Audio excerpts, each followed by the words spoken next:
فارسی میں ترجمہ دیکھیے، آیا آنها که مرتکب گناهان شدند گمان کردند که ما آنها را همچون کسانی قرار میدهیم که ایمان آورده اند و عمل صالح انجام دادند. کیا اسی طرح ہے؟ کیا حسب الذین، گمان کرتے ہیں وہ لوگ جو بدکار ہیں، گناہوں میں مرتکب ہوتے ہیں، کہ ہم ان کو قرار دیں ان لوگوں کی طرح جو ایمان لا چکے اور عمل صالح، کہ حیات و مرگ شان یکسان باشد، ان کی سواء محیاہم و مماتہم، ان کی زندگی برابر ہے اور موت برابر ہے. نہیں چے بد داوری میں کتنی یہ گندی اور بد قضاوت کر رہے ہیں. ثالثاً تیسری بات ہے کہ رحمت بی بیان الہی ایجاب میکند کہ فیض و نعمت او با مرگ انسان قطع نشود. دیکھیں اللہ تبارک و تعالی کی رحمت جو ہے وہ لامحدود ہے. ٹھیک ہے، یہ خود رحمت الہی اقتضا کر رہی ہے کہ فیض اور اس کی نعمتیں انسان کے موت سے منقطع نہ ہو جائیں، کٹ نہ جائیں. وتکامل افراد مستعد و شائستہ ہمچنان ادامہ یابد، اور وہاں افراد جو شائستہ ہیں، سزاوار ہیں، جو استعداد رکھتے ہیں، ان کے کمال کی منزل اینڈ نہیں ہے، وہ منزل آگے بڑھ رہی ہے. کہتے ہیں اسی مطلب کو قرآن نے اس طرح کتب علی نفسہ الرحمہ، اس نے اپنے اوپر رحمت کو واجب کرا دیا. کتب یعنی وجب، فرض، جس طرح کتب علی الذین من قبلکم، اے انسانوں، اے مومنوں، صوم یا ایھا الذین آمنوا کتب علیکم الصیام، کتب یعنی فرض، اس لیے کتب علی نفسہ یعنی فرض علی نفسہ، واجب قرار دیا، فرض کیا اس نے اپنے اوپر، اپنے ذات پر رحمت کو. کیا لیجمعنکم، یقیناً وہ تمہیں جمع کرے گا الی یوم القیامت، ایسا کہ لا ریب فیہ.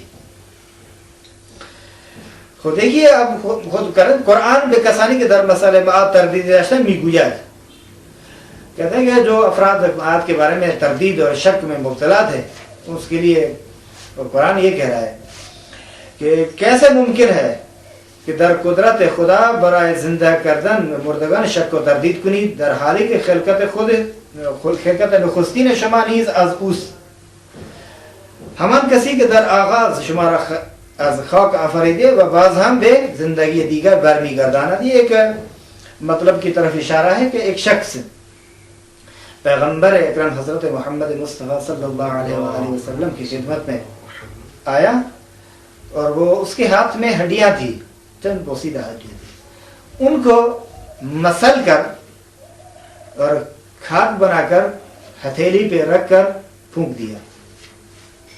کہا کہ کون ہے جو اس کو زندہ کرے گا؟ من یحیی ھذہ العظام، یہی تھی نا، یہ اب کون ہے جو ان کو زندہ کرے گا؟ تو حکم ہوا قل یحییھا، ان کو زندہ کرے گا وہ جس نے تمہیں ابتدا سے خلق کیا تھا. خود جب یہ ہڈیاں بھی نہیں تھی، کچھ بھی نہیں تھا، اس نے خلق کیا نا. تو کیا یہ جمع کرنے میں وہ، کیا اس کے علم میں کمی ہے، اس کی قدرت میں کمی ہے؟ کیا وہ نہیں جانتا کہ یہ حصہ کہاں گیا؟ کس چیز میں کمی ہے؟ اسی مطلب کو کہتے ہیں کہ وہ افراد جو مسئلہ معاد میں تردید رکھتے تھے کہ کس طرح ممکن ہے کہ خداوند مردوں کو زندہ کرے، اس کے لیے کہ حالانکہ جب تم لوگ پہلی خلقت کے بارے میں غور و فکر کیوں نہیں کرتے؟ وہاں تو خلقت کرو کہ آغاز میں خاک سے کس نے تمہیں خلق کیا اور تمہیں یہ زندگی دے دی.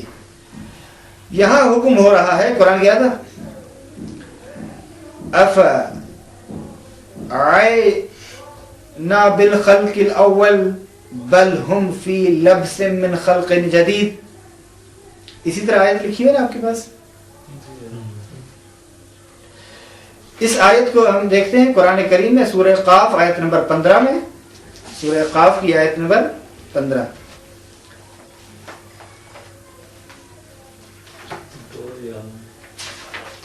یہ سورہ قاف، سورہ قلم،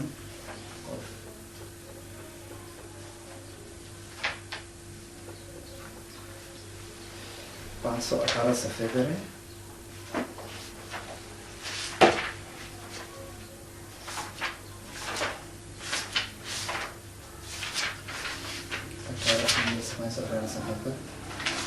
آیت نمبر کیا ہے؟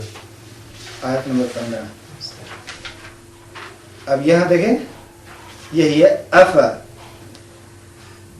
عینا بالخلق الاول بل ہم فی لبس من خلق جدید. یہی آیت ہے جو یہاں لکھی گئی. آیا ہم پہلی جو خلقت تھی، پہلی جو آفرینش تھی، اس سے ہم عاجز آ گئے تھے؟ بلکہ ہم اس پر قادر تھے. بل ہم فی لبس من خلق جدید.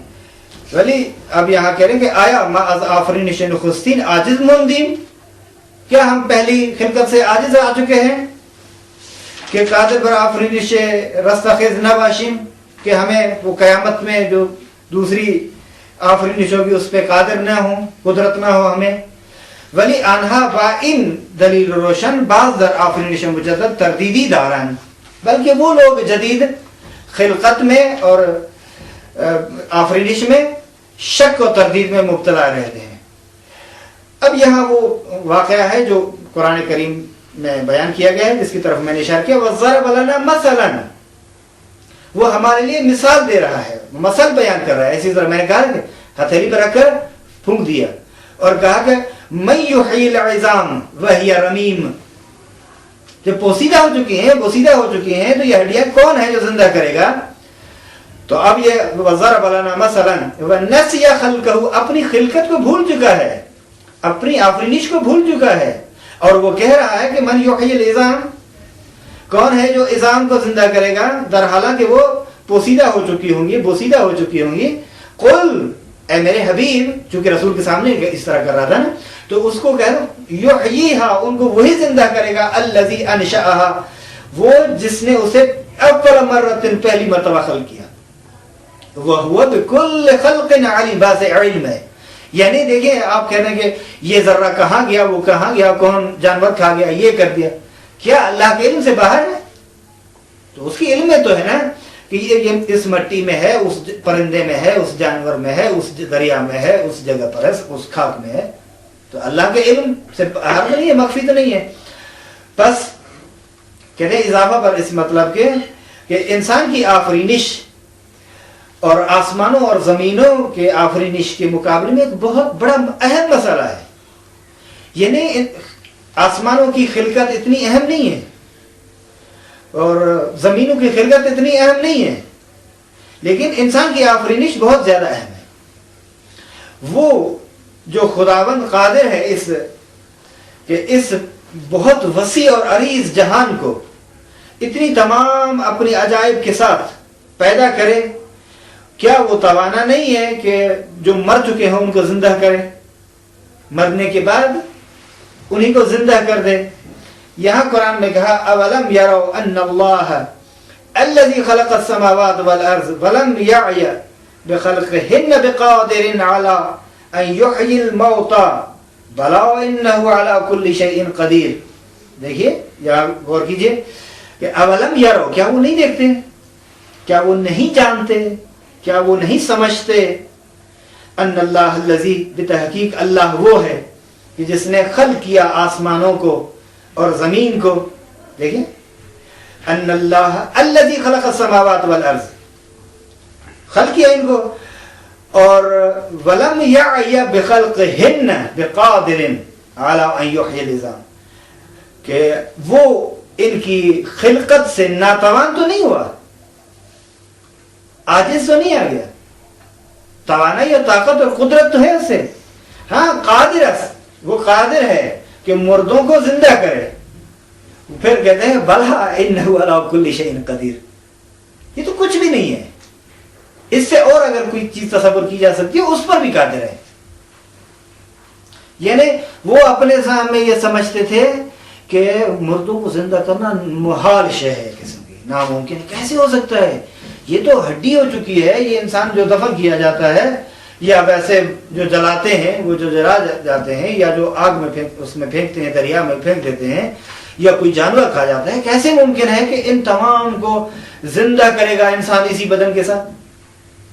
تو بات کیا ہے؟ بات علم خدا کی، بات ہے قدرت خدا کی. یہ چیزیں نہ علم خدا سے باہر ہیں نہ قدرت خدا سے باہر ہیں. بلکہ علم خدا ہر چیز پر ہے، قدرت خدا بھی ہر چیز پر ہے، ذاتاً یہ چیز ممکن ہے اور اللہ ممکنات پر علم رکھ رہا ہے۔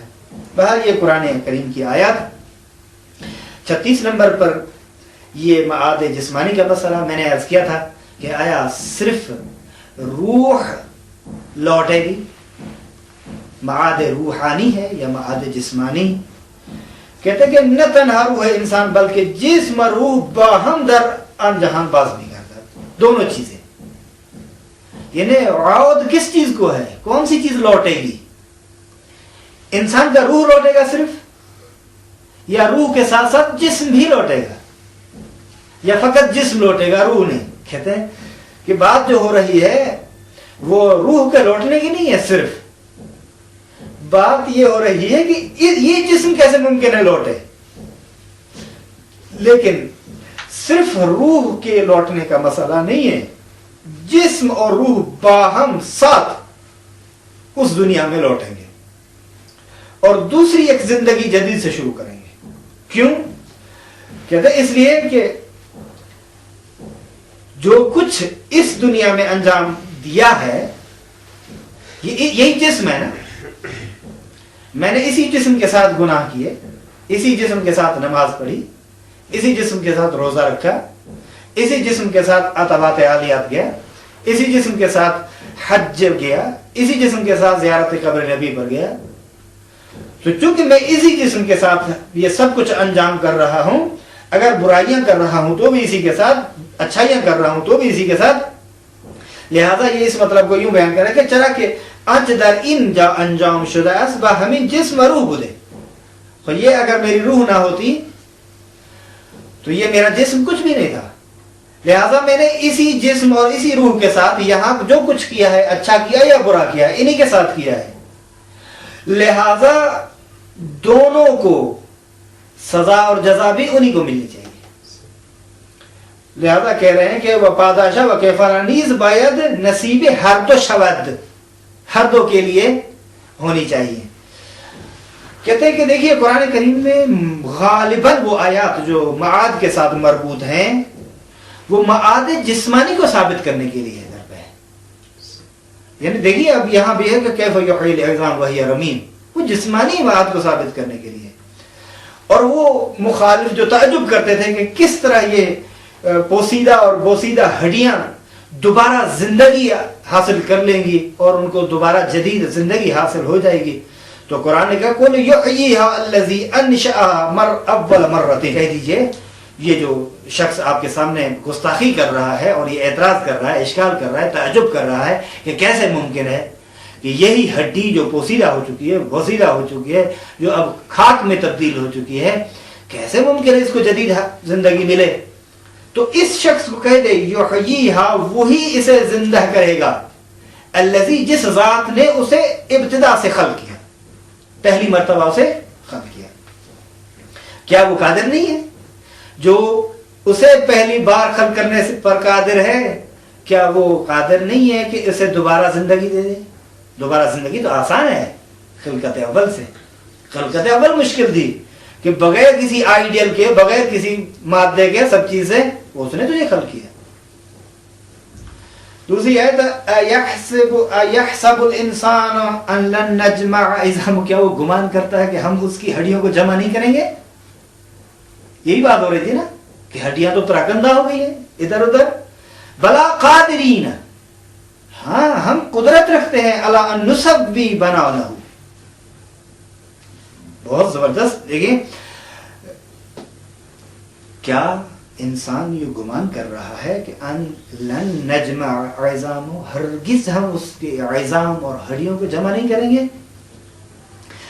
آری بلا قادرین، آری با قادرین حتی خطوط سر انگشتان اورا مرتب کنی۔ دیکھیں یہ انگلیاں ہیں، یہ انگلیاں کے ابتدائی جو ہے اس کے مرتب اور منظم کرنے، جمع کرنے پر بے قادر ہے۔ یعنی کوئی چیز ہمارے علم سے باہر نہیں ہے، ہماری قدرت سے باہر نہیں ہے۔ حتی خطوط سر انگشتان اورا مرتب کنیم، اور پہلی حالت کی طرف اسے لوٹا دیں. کہتے ہیں یہ آیات اور اس طرح بہت سی آیات ہیں جو سب کی سب واضح طور پر معاد جسمانی کو بتا رہی ہیں. اور آیات ایسی بھی ہیں جو کہتے ہیں کہ آپ کو قبروں سے اٹھایا جائے گا، اور بہت ساری یہ آیات بھی ہیں کہ جو معاد کو جسمانی طور یعنی معاد جسمانی کو واضح طور پر بیان کر رہی ہیں. اس کے لیے انہوں نے حوالہ دیا سورہ یاسین آیت نمبر 51 اور 52 کا، اور سورہ قمر کی آیت نمبر 7 کا، سورہ معارج کی آیت نمبر 43 کا. وہاں رجوع کیجئے. یہ معاد جسمانی واضح طور پر ان آیات میں بھی اس میں. بس کہتے ہیں کہ اصولاً آخری جملہ جو ہے اس میں اصولاً بہت زیادہ اور اغلب بیشتر آیات، اغلب اور اکثر آیات جو معاد جو ہے وہ قرآن میں ہے، وہ معاد